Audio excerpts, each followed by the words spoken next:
आज कैबिनेट में सबसे पहले माननीय मुख्यमंत्री जी ने यशस्वी प्रधानमंत्री जी और केंद्र सरकार के 11 वर्ष पूरे होने पर एक प्रस्ताव पारित करके मुख्यमंत्री जी को और सभी कैबिनेट के मंत्रियों को बधाई दी और साथ ही एक प्रस्ताव भी पारित किया गया केंद्र सरकार के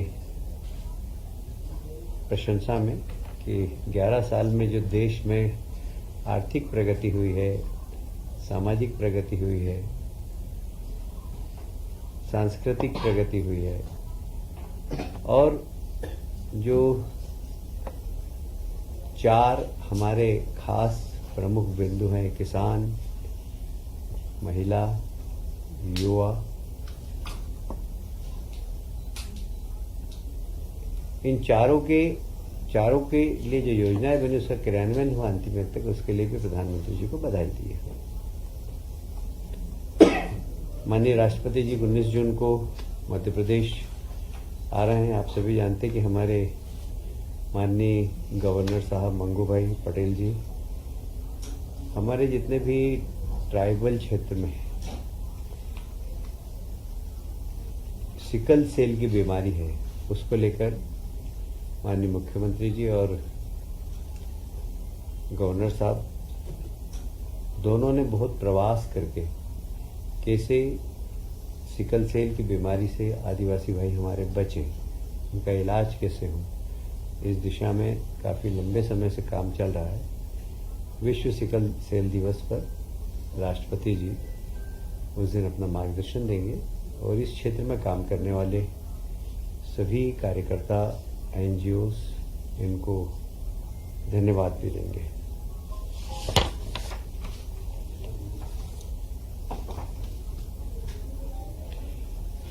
माननीय मुख्यमंत्री जी ने अपने कैबिनेट के प्रारंभ उद्बोधन में स्पिरिचुअल एंड वेलनेस समिट जो उज्जैन में संपन्न हुई है उसके बारे में पूरी जानकारी दी और पूरी कैबिनेट ने तालियां बजाकर उनको बधाई भी दी है, क्योंकि उसमें काफ़ी साधु संत और केरल से काफ़ी आयुर्वेद के क्षेत्र में काम करने वाले लोग आए थे। विशेषकर स्वामी चिदानंद जी सरस्वती आप सभी जानते हैं, आध्यात्मिक गुरु हैं और हरिद्वार में गंगा आरती बहुत लंबे समय से वो करते आ रहे हैं। उन्होंने भी 2 स्थान पर अपनी रुचि दिखाई है। बाकी केरल से आए लोगों ने भी अपनी रुचि दिखाई है। मुझे लगता है कि वेलनेस सेंटर, व्यक्ति बीमार हो उसके पहले ही उसको एक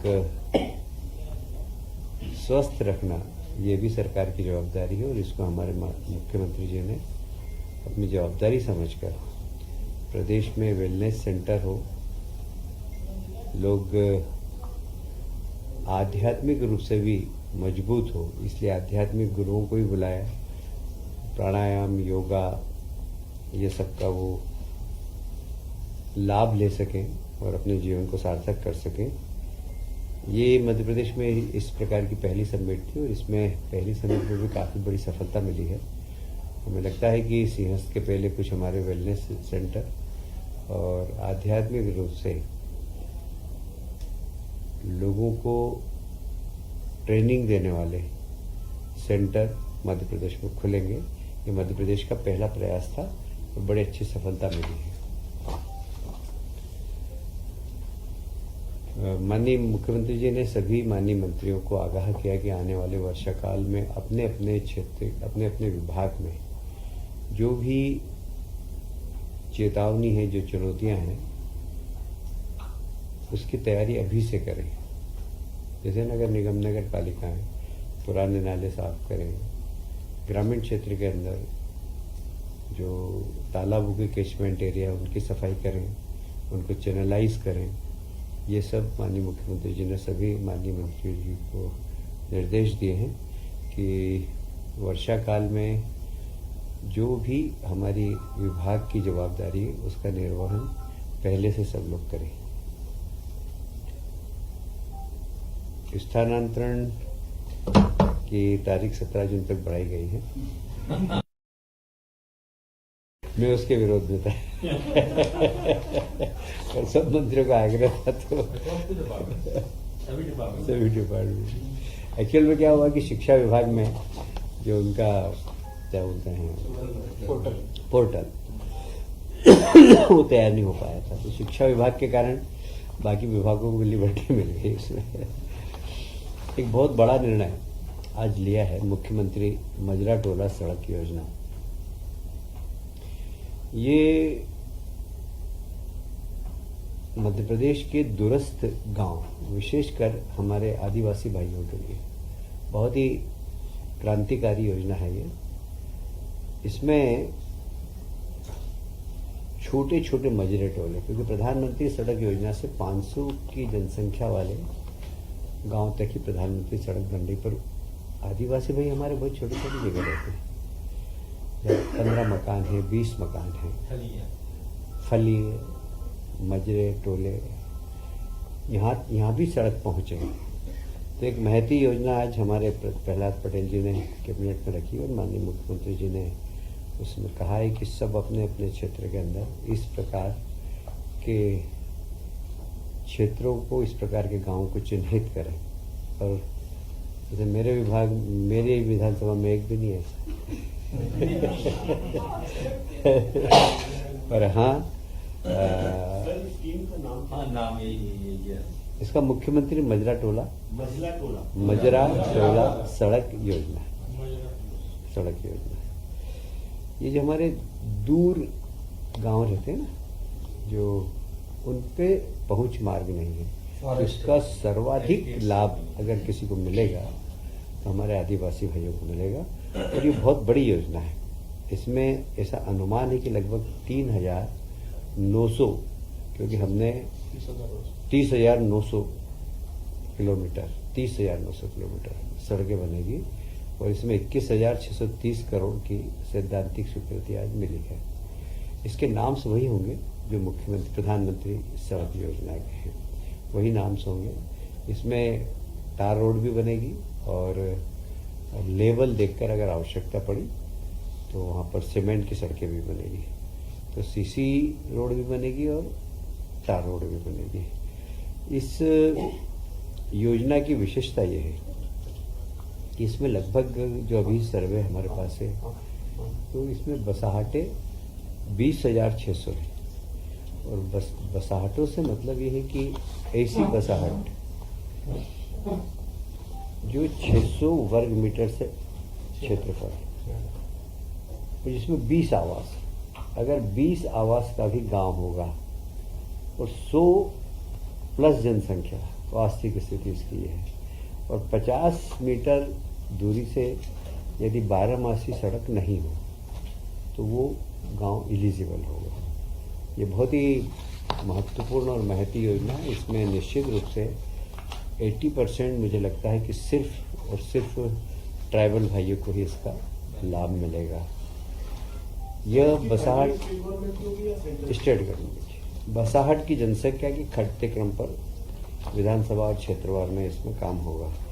इसमें एक सलाहकार समिति होगी, कलेक्टर साहब और माननीय सांसद, क्षेत्रीय जनप्रतिनिधि, ये सब बैठ कर तय करेंगे और एक परामर्श दाती समिति रहेगी हर जिले के अंदर, जो कि गाँवों की जनसंख्या के अनुरूप अपना सुझाव देगी और उसी क्रम में गांव में सड़कें बनने का काम होगा।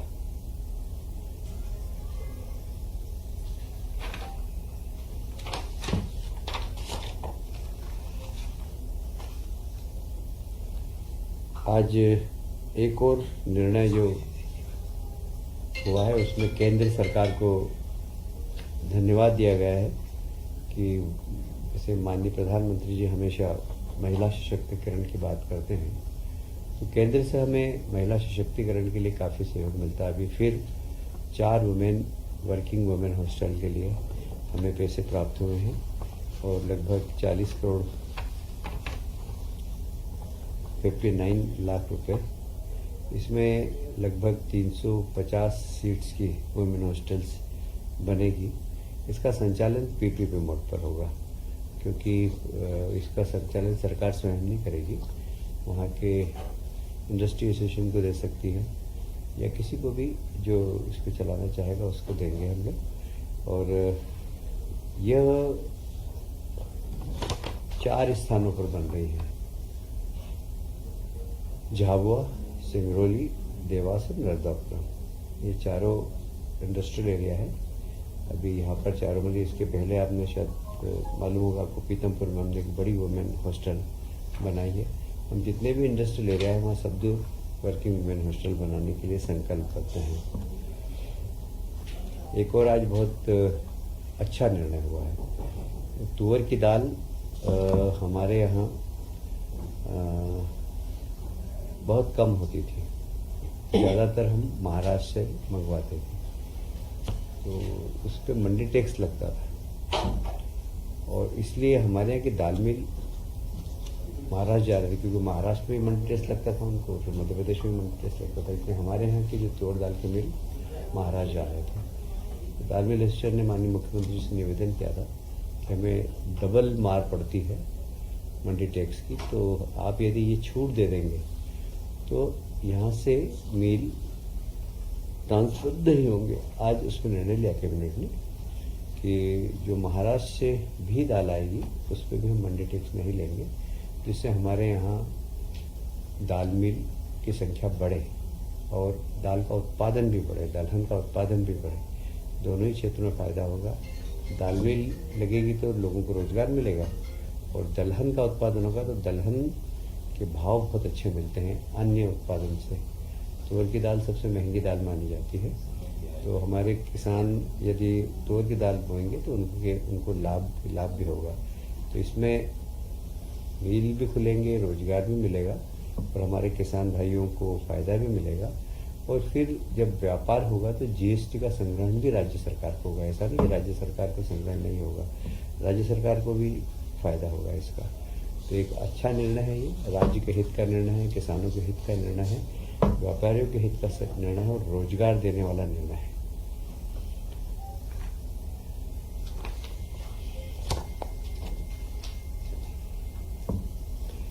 आज कैबिनेट ने एक और निर्णय लिया है, जिला विकास सलाहकार समिति, क्योंकि डेवलपमेंट ही मुख्य आधार होता है और माननीय प्रधानमंत्री जी का सपना है कि जब 100 साल देश के पूरे हों तो विकसित भारत, विकसित प्रदेश और विकसित जिले बने।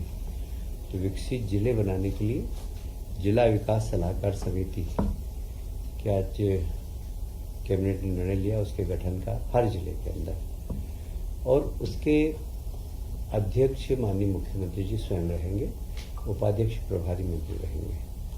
और इसलिए जब मुख्यमंत्री जी जब किसी समिति के अध्यक्ष बन जाते तो अपने आप ही वो समिति बड़ी महत्वपूर्ण हो जाती है। इसका जो उद्देश्य वो यही है कि जिले के विकास का रोड मैप तैयार करना। बताता हूँ, इसका रोड मैप तैयार करना और इसमें सभी जनप्रतिनिधि सदस्य होंगे, प्लस हर क्षेत्र के एक्सपर्ट भी रहेंगे इसमें, जैसे विधि क्षेत्र के होंगे, इंडस्ट्रीज के होंगे। और प्रभारी मंत्री चाहेंगे यदि जैसे हमें सोलर सिटी के बारे में बात करनी है तो हम सोलर के विशेषज्ञ जो होंगे उनको भी इस कमेटी में उस दिन की बैठक में बुला सकेंगे। यदि हमें जिले में उद्योग के विकास की बात करनी हो तो उद्योग से एक्सपर्ट लोगों को भी हम बुला सकेंगे। तो जनप्रतिनिधि रहेंगे, 20 प्राइवेट सदस्य रहेंगे और आवश्यकता पड़ेगी तो हम एक्सपर्ट्स को भी इसमें बुला सकेंगे। यह सलाहकार समिति होगी, यह सिर्फ अपनी सलाह राज्य सरकार को देगी और राज्य सरकार इनके सलाह को, जो कि जिले के विकास के लिए ज़रूरी होगा, आवश्यकता होगी तो फंड भी प्रदान करेगी जिले के विकास के लिए। जो जो सलाह मानने लायक होगी राज्य सरकार उसका अनुपालन करेगी। हाँ, रावत स्टोर्स लाए हैं स्कूल सीजन धमाका। बच्चे हो जाएंगे खुश। पुराने स्कूल बैग करें एक्सचेंज ब्रांडेड कंपनियों जैसे अमेरिकन टूरिस्टर, सफारी और स्काई के नए बैग के साथ एक आकर्षक एक्सचेंज ऑफर भी मिलेगा। पुराने लंच बॉक्स, बॉटल बदलें, मिल्टन के लंच बॉक्स और बॉटल के साथ 35 से 40% डिस्काउंट पर। मिल्टन सेलो मोडोवेयर के हॉट एंड कोल्ड बॉटल पर पाएं 30 से 35% तक का डिस्काउंट। मिल्टन की 1 लीटर की प्लास्टिक बोतल से लेकर 20 लीटर तक के कोल्ड वाटर जग पर पाएं 50% तक का ऑफ। इसके साथ ही गर्मियों के सीजन के लिए पाएं silicon ice tray, ice box, kulfi maker, ice cream ball और जूस ग्लासेस। तो देर न करें, क्योंकि ये सारे ऑफर्स चल रहे हैं सिर्फ 25 जुलाई 2025 तक। फ्री होम डिलीवरी की सुविधा। पता वही पुराना नोट करें, रावत स्टोर्स, चौक बाजार से कोतवाली रोड, पुराने उपभोक्ता भंडार की बिल्डिंग, यूनियन बैंक के ऊपर, छतरपुर।